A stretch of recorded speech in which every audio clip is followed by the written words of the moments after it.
Bonjour à tous, c'est Emmanuel, j'espère que vous allez bien et toujours en mode vacances, j'aimerais voir avec vous un petit protocole en cas de harcèlement scolaire. C'est parti. Alors tout d'abord, ça sera d'appeler Samuel et d'invoquer le rayon rose sur vous et sur l'enfant. Dans un deuxième temps, de faire une prière adaptée justement avec les explications que vous aurez données en amont avec l'enfant et avec tout ça, c'est-à-dire ce que l'enfant a vécu, offrir tout ça dans la prière, votre vécu à vous, la façon dont vous avez vécu les choses, parce que vous les vivez aussi à travers l'enfant, et puis aussi la façon dont l'enfant a vécu, vous mettre des mots dessus auprès de la source. Donc vous le faites avec Gabriel. Et dans un troisième temps, pour tout ce qui sera dans la matière, les démarches administratives ou juridiques ou autres, si vous ressentez le besoin d'en entreprendre, vous appelez Michael Archange et vous invoquez le rayon bleu. La prochaine fois, nous allons faire un petit soin pour ne pas rester dans l'état de sidération dans lequel on peut être en tant que parent, un genre de choc intérieur qui fait qu'on se dit non mais c'est pas possible, il y a trop de méchanceté, les enfants sont trop méchants, comment ça a pu arriver?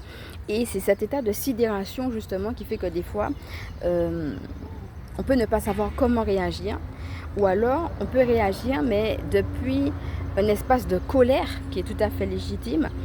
Et l'idée justement du petit soin, ça sera justement de se mettre dans un bain de cocooning, dans un bain d'amour, pour que justement ces démarches se fassent, mais depuis justement un espace d'amour. Donc nous avons vu l'importance en effet de recueillir la parole de l'enfant. Et ça sera deux choses. Une fois que la parole est recueillie, ça sera aussi de vivre des moments de qualité, des moments qualitatifs pour montrer en effet que même si tu as vécu ça, mais ici, là où tu es avec nous, il y a cet amour, il y a cette acceptation de qui tu es pleinement. Donc c'est vrai qu'il y a tout ce que vous allez mettre en place, il y a la prière, comme on voit ici, mais il y a aussi les moments qualitatifs qui vont permettre aussi à l'enfant de se restaurer. Donc tout ce que vous avez l'habitude de faire qui marche avec lui, et puis que vous voyez justement que ça l'aide à se ressourcer, sera dans ce cas-là le bienvenu. N'hésitez pas à le prendre dans vos bras et à lui dire aussi que vous l'aimez et que vous souffrez aussi de cette situation.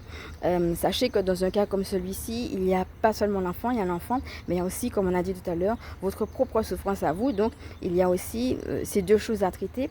Mais toujours est-il que l'idée, ça sera d'aller chercher en effet cet amour de la source pour pouvoir ne pas rester, comme je disais, dans cet état de choc, et puis prendre l'enfant dans ses bras, lui dire qu'on l'aime, le rassurer, et puis lui dire que même si on n'a pas forcément toutes les réponses, eh bien, on va mettre en place des choses. Et de ne pas rester dessus, parce que je sais qu'il y a aussi des adultes qui ne veulent pas prendre leurs responsabilités, et puis qui disent aux parents, oui, mais ça arrive, vous savez, les enfants sont méchants entre eux, mais ça fait partie de la vie de toute façon. Il faut bien que l'enfant vive ça pour apprendre à se défendre. Et finalement, c'est minimiser la situation, parfois même ridiculiser le parent, ne pas mettre en avant qu'il y a une injustice. Et voilà, comme je disais, on aura l'occasion d'en reparler après, mais c'est quelque chose de grave en fait.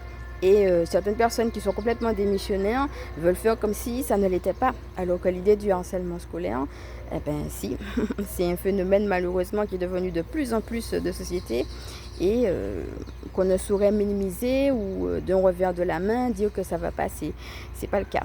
Donc c'est vrai que le fait de savoir que c'est pas le cas et puis d'avoir fait ça, c'est-à-dire accepter d'écouter l'enfant et puis se ressourcer comme on va le faire dans le soin, eh bien ça vous permet aussi de... Oui c'est vrai, il y a des gens qui sont des missionnaires, oui c'est vrai, il y a des méchancetés qui existent, mais en tout cas ici tu as cet amour et je veux te le donner. Et tout ce que vous allez faire, le prendre dans vos bras, lui dire que vous l'aimez, vous ressourcer, tout ça, ce seront des moments qui seront favorables pour vous deux. Ça va l'aider, mais ça va vous aider aussi. Donc voilà, je fais de gros bisous. Je vous dis donc à la prochaine pour le prochain soin qui ne va pas porter sur l'enfant, mais sur vous, pour sortir de l'état de sidération et pouvoir mettre en place dans la matière bien ce qu'il faut. Pour ceux et celles qui ne me connaissent pas, je suis Emmanuel, je suis chamane et ma mission de vie consiste à permettre aux énergies sacrées de s'intégrer dans nos vies humaines. Je suis aussi spécialiste en vitalité énergétique et en recouvrement d'âme. Donc voilà, je vais maintenant vous inviter, si cette vidéo vous a plu, à liker. Bien entendu, si vous pensez que ça peut aider d'autres, à partager, à vous abonner. Je vous fais de gros bisous et je vous dis à bientôt.